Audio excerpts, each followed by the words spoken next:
بسم اللہ الرحمن الرحیم۔ بسم اللہ الرحمن الرحیم۔ السلام علیکم ورحمۃ اللہ وبرکاتہ۔ عزیز طلباء، امید ہے آپ خیر و عافیت سے ہوں گے۔ اللہ تبارک و تعالیٰ آپ کو ایمان اور عافیت والی زندگی نصیب فرمائے۔ تو عزیز طلباء، آج ہم سبق نمبر 75 کو پڑھنے جا رہے ہیں، جس کا عنوان ہے نجاست غلیظہ اور خفیفہ کے احکام، حصہ اول۔ نجاست غلیظہ اور خفیفہ کے احکام، حصہ اول۔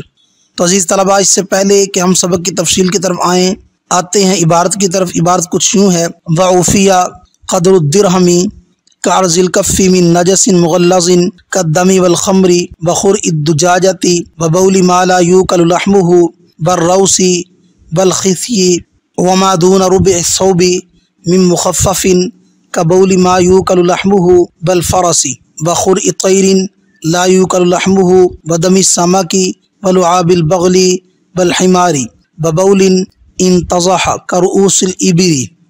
ترجمہ اور معاف ہے: درہم کی مقدار ہتھیلی کی چوڑائی کے برابر، نجاست غلیظہ جیسے خون، شراب، مرغی کی بیٹ، پیشاب ان جانوروں کا جن کا گوشت نہیں کھایا جاتا، لید اور گوبر، اور معاف ہے چوتھائی کپڑے سے کم نجاست، نجاست خفیفہ جیسے پیشاب ان جانوروں کا جن کا گوشت کھایا جاتا ہے، اور گھوڑے کا پیشاب، اور اس پرندے کی بیٹ جس کا گوشت نہیں کھایا جاتا، اور مچھلی کا خون، اور لعاب خچر اور گدھے کا، اور پیشاب جو اڑ جائے سوئی کے ناکے کے برابر۔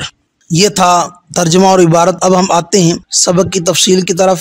آج کے سبق کے اندر ہم پڑھیں گے نجاست غلیظہ اور خفیفہ کی تعریف اور اختلاف ائمہ۔ نمبر 2، اگر نجاست غلیظہ کسی کپڑوں کو لگ جائے تو اس کا کیا حکم ہے۔ نمبر 3، نجاست قلیل و کثیر میں حد فاصل کیا ہے، ائمہ کا اختلاف اور تفصیل۔ نمبر 4، نجاست کی قلیل و کثیر ہونے کا پیمانہ اور معیار۔ نمبر 5، لید اور گوبر نجاست غلیظہ ہے یا خفیفہ، اختلاف ائمہ اور قول مختار۔ نمبر 6، معقول اللحم جانوروں کے پیشاب کا پاک یا ناپاک ہونا، اختلاف ائمہ مع تفصیل۔ اب ہم آتے ہیں اپنی پہلی بات کی طرف، یعنی نجاست غلیظہ اور خفیفہ کی تعریف اور اختلاف ائمہ۔ تفصیل اس کی یہ ہے کہ نجاست کی 2 قسمیں ہیں، نجاست غلیظہ اور نجاست خفیفہ۔ غلیظہ وہ ہے جس کی ناپاکی دلیل قطعی سے ثابت ہو اور اس کی ناپاکی کے بارے میں نصوص متعارض نہ ہوں، اور اس کی ناپاکی کے بارے میں نصوص بھی متعارض نہ ہوں، جیسے انسان کا پیشاب، پخانہ اور خون وغیرہ۔ اور نجاست خفیفہ وہ ہے جو ایسی نہ ہو، یعنی جس کی ناپاکی دلیل قطعی سے ثابت نہ ہو، جیسے معقول اللحم جانوروں کا پیشاب۔ یہ رائے ہے امام ابو حنیفہ رحمۃ اللہ علیہ کی، یہ قول ہے امام ابو حنیفہ رحمۃ اللہ علیہ کا، صاحبین کے نزدیک رحمہم اللہ تعالی۔ نجاست غلیظہ وہ ہے جس کی ناپاکی پر فقہا متفق ہوں، نجاست غلیظہ وہ ہے جس کی ناپاکی پر فقہا متفق ہوں، اور نجاست خفیفہ وہ ہے جس کی ناپاکی پر فقہا متفق نہ ہوں، لیکن ترجیح امام ابو حنیفہ رحمۃ اللہ علیہ کے قول کو ہے۔ نمبر 2، اگر نجاست غلیظہ کسی کپڑوں کو لگ جائے تو اس کا کیا حکم ہے۔ تو تفصیل اس کی یہ ہے کہ اگر نجاست غلیظہ جیسے بہنے والا خون، شراب، مرغی کی بیٹ، غیر معقول اللحم جانوروں کا پیشاب، لید، گوبر وغیرہ کسی کے بدن یا کپڑوں کو لگ گئی تو 1 درہم کے بقدر یا ہتھیلی کی چوڑائی کی مقدار کے بقدر، ہتھیلی کی چوڑائی کی مقدار کے برابر یا اس سے کم ہو تو معاف ہے۔ اگر اس قدر نجاست کے ساتھ نماز پڑھ لی، یعنی درہم یا اس سے کم، ہتھیلی کی چوڑائی یا اس سے کم، اگر اتنی نجاست تھی پھر نماز پڑھ لی تو وہ نماز درست ہو جائے گی، کیونکہ قلیل مقدار جو نجاست کی قلیل مقدار ہے اس سے بچنا ممکن نہیں، لہٰذا ضرورت کی بنا پر اس کو معاف قرار دیا گیا۔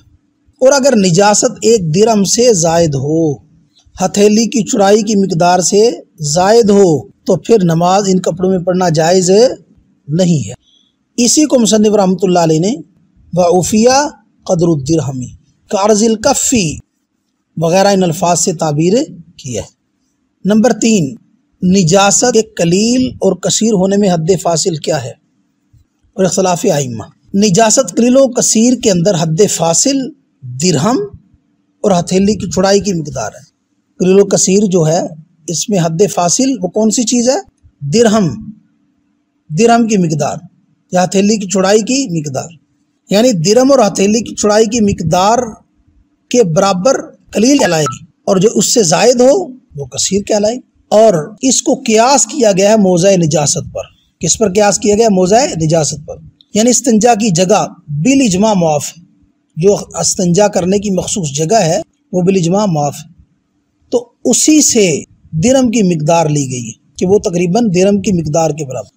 پس فقہاء نے اسی کی مقدار کا اندازہ کر کے ایک درہم معافی کی تقدیر اور اندازہ کیا ہے۔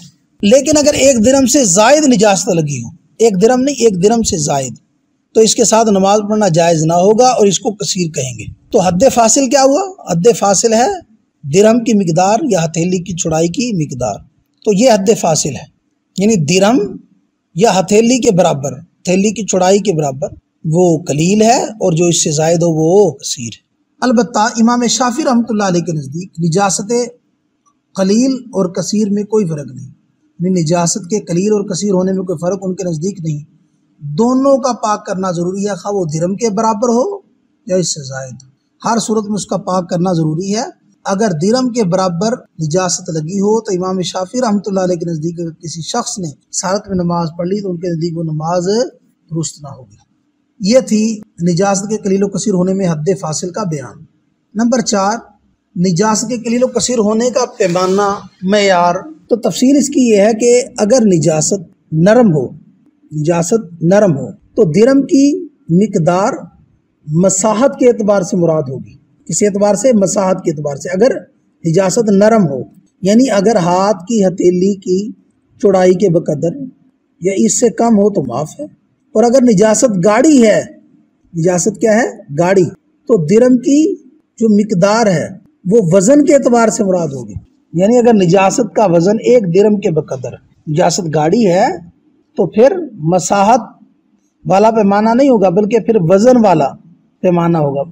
اگر وہ وزن میں درہم کی مقدار کے برابر ہے یا اس سے کم ہے تو پھر تو معاف، اگر اس سے زائد ہو تو پھر معاف نہیں ہے اور اس میں پڑھی گئی نماز درست نہ ہوگی۔ اور درہم سے مراد وہ درہم ہے جس کا وزن ایک مسکال کے وزن کے برابر، ایک مسکال وزن کے برابر۔ درہم سے مراد کون سا وزن مراد لے رہے ہیں؟ جس کا وزن ایک مسکال درہم کے برابر۔ آیا کہ جو ہتھیلی کی چوڑائی ہے، عرض ہے، اس کے معلوم کرنے کا کیا طریقہ؟ یہ تو تھا درہم کا، تو ہتھیلی کی چوڑائی عرض معلوم کرنے کا طریقہ یہ ہے کہ چلو میں پانی لے کر انگلیوں کو خوب کھول دے، تو ہتھیلی میں جتنا پانی رہ جائے یہ ہتھیلی کی عرض ہے، یہ ہتھیلی کی چوڑائی ہے، یہ پیمانہ ہے ہتھیلی کے۔ چلو میں پانی لے کر انگلیوں کو کھول دے تو ہتھیلی میں جتنا پانی رہ جائے معلوم ہوا یہ کیا ہے؟ اتنی، یہ عرض ہتھیلی کا، یہ پیمانہ ہے ہتھیلی کا۔ نمبر 5، لید اور گوبر نجاست غلیظہ ہے یا خفیفہ؟ لید اور گوبر یہ نجاست غلیظہ ہے یا نجاست خفیفہ؟ لید اور گوبر نجاست غلیظہ نہیں بلکہ خفیفہ ہے۔ صاحبین کے نزدیک لید اور گوبر کیا نجاست خفیفہ ہے، جبکہ امام ابو حنیفہ رحمہ اللہ تعالیٰ کے نزدیک لید اور گوبر کی نجاست غلیظہ ہے، اور امام ابو حنیفہ رحمۃ اللہ علیہ کے قول کو ترجیح دی گئی۔ نمبر 6، معقول اللحم اور غیر معقول اللحم جانوروں کی لید میں فرق ہے یا نہیں؟ ہے تو کس وجہ سے؟